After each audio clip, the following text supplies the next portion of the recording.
ಜನ ವಿರೋಧಿ ಕಾಂಗ್ರೆಸ್ ಸಂಸದರಿಗೆ ಧಿಕ್ಕಾರ, ಧಿಕ್ಕಾರ. ಮಹಿಳಾ ವಿರೋಧಿ ಕಾಂಗ್ರೆಸ್ ಸಂಸದರಿಗೆ ಧಿಕ್ಕಾರ, ಧಿಕ್ಕಾರ. ಮಹಿಳಾ ಸಮಾನತೆಯನ್ನು ಕಿತ್ತುಕೊಂಡ ಕಾಂಗ್ರೆಸ್ ಸರ್ಕಾರಕ್ಕೆ ಧಿಕ್ಕಾರ, ಧಿಕ್ಕಾರ.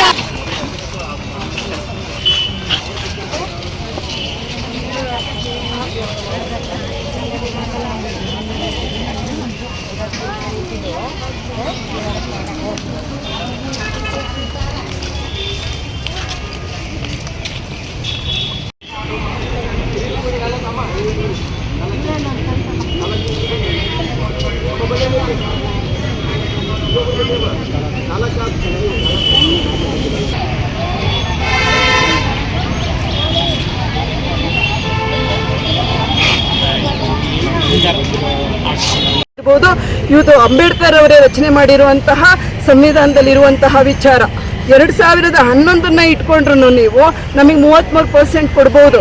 ಆದರೆ ಅದನ್ನು ಕೊಡಲಿಕ್ಕೂ ನೀವು ಹಿಂದೆ ಬಿಲ್ ಪಾಸ್ ಆಗಿರೋ ಬಿಲ್ಲನ್ನು ಇಂಪ್ಲಿಮೆಂಟ್ ಮಾಡಲಿಕ್ಕೆ ಮತ್ತೊಂದು ಪರ್ಮಿಷನ್ನಿನ ಅವಶ್ಯಕತೆ ಇತ್ತಾ? ಅವತ್ತೊಂದು ದಿನ ಎಲ್ಲರೂ 23ರಲ್ಲಿ ಒಗ್ಗಟ್ಟಾಗಿ ಎಲ್ಲರೂ ಓಕೆ ಅಂತ ಹೇಳಿದ ಮೇಲೆ ಅದನ್ನು ಇಂಪ್ಲಿಮೆಂಟ್ ಯಾಕೆ ಮಾಡ್ತಾ ಇಲ್ಲ? ಇಂಪ್ಲಿಮೆಂಟ್ ಮಾಡಿ ನಮ್ಮ ಮಹಿಳೆಯರಿಗೆ ಸ್ವಾತಂತ್ರ್ಯವನ್ನು ಕೊಡಿ. ಅವತ್ತು ನಾರಿ ಶಕ್ತಿ ವಂದನ್ ಅಂತ ಹೇಳಿ ನಾವೆಲ್ಲ ಖುಷಿ ಪಟ್ವಿ.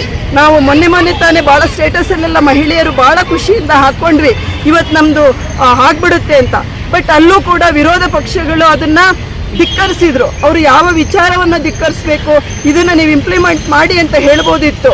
ಆದರೆ ಇವತ್ತು ಎಲ್ಲ ರಾಜಕೀಯ ಪಕ್ಷಗಳು ಮಹಿಳೆಯರಿಗೆ ವಿರೋಧವಾಗೇ ಇದೆ ಅನ್ನೋದು ನನ್ನ ಒಂದು ವೈಯಕ್ತಿಕವಾಗಿ ನನ್ನ ಅಧ್ಯಯನದಲ್ಲಿ ಅಥವಾ ನಾನು ನೋಡ್ತಾ ಇರುವಂತಹ ವಿಚಾರಗಳಲ್ಲಿ ಇವತ್ತು ನಿಮಗೆಲ್ಲ ಗೊತ್ತಿದೆ. ಮಹಿಳೆಯರಲ್ಲಿ ಯಾಕೆ ಸಾಮರ್ಥ್ಯ ಇಲ್ವಾ? ಕೊಟ್ಟು ನೋಡಿ, ಅವ್ರ ಸಾಮರ್ಥ್ಯಕ್ಕೆ ಒಂದು ವೇದಿಕೆಯನ್ನು ಕೊಡಿ. ಇವತ್ತೆಲ್ಲ ಯಂಗ್ಸ್ಟರ್ಸ್ ಬರ್ತಾ ಇದ್ದಾರೆ, ತುಂಬ ಜನ ಪಾಲಿಟಿಷಿಯನ್ಸು ಹೆಣ್ಮಕ್ಳಿಗೂ ಇವತ್ತು ಯಾವ ಕ್ಷೇತ್ರದಲ್ಲಿ ಹೆಣ್ಮಕ್ಳಿಲ್ಲ, ಎಲ್ಲ ಕ್ಷೇತ್ರದಲ್ಲೂ ಇದ್ದಾರೆ. ಯಾಕೆ ಅವರಿಗೆ ಅವಕಾಶಗಳನ್ನು ಕೊಡ್ತಾ ಇಲ್ಲ? ಕೊಡಿ. ಗ್ರಾಮ ಪಂಚಾಯತ್ ಇರ್ಬೋದು, ಜಿಲ್ಲಾ ಪಂಚಾಯತ್ ಇರ್ಬೋದು, ಇಲ್ಲೆಲ್ಲ ಪ್ರತಿಯೊಂದು ಪಕ್ಷಗಳು ಪಕ್ಷಾತೀತವಾಗಿ ತಮ್ಮ ಮನೆಗಳಲ್ಲಿ ತಮ್ಮ ಪಕ್ಷಗಳಲ್ಲಿ ಕೆಳ ಹಂತದಿಂದ ಮೇಲ್ಹಂತದವರೆಗೂ ನಾನಿವತ್ತು 33% ಕೊಟ್ಟಿದ್ದೀನಿ ಅಂತ ಹೇಳಿ ನಮ್ಮ ದೇವೇಗೌಡರನ್ನ ನಾವು ಇವತ್ತು ಎನಿಸ್ಕೋಬೇಕಾಗುತ್ತೆ. ಅವರದ್ರಲ್ಲಿ ಅವರು ಆ ಒಂದು 33% ಇಂಪ್ಲಿಮೆಂಟ್ ಮಾಡಲಿಕ್ಕೆ ಸಾಕಷ್ಟು ಹೋರಾಟಗಳನ್ನು ಮಾಡಿ ಕೊಟ್ಟಿದ್ದಾರೆ. ಅದೇ ರೀತಿ ಪಕ್ಷಾತೀತವಾಗಿ ಕೊಡಿ. ನಾವು 26ಕ್ಕೆ ಇಂಪ್ಲಿಮೆಂಟ್ ಮಾಡಿ ಅಥವಾ ಅದನ್ನು ವೈಜ್ಞಾನಿಕವಾಗಿ ನಮಗೆ ಎಲ್ಲ ಪಾಲಿಸಿ ಮೇಕರ್ಗಳಲ್ಲಿ ನಮ್ಮ ಮಹಿಳೆಯರಿಗೆ ಆದ್ಯತೆಯನ್ನು ಕೊಡಿ. ನಮ್ಮ ಚಾಮರಾಜನಗರದಲ್ಲೂ ಕೂಡ ಸಾಕಷ್ಟು ಮಹಿಳೆಯರಿದ್ದಾರೆ.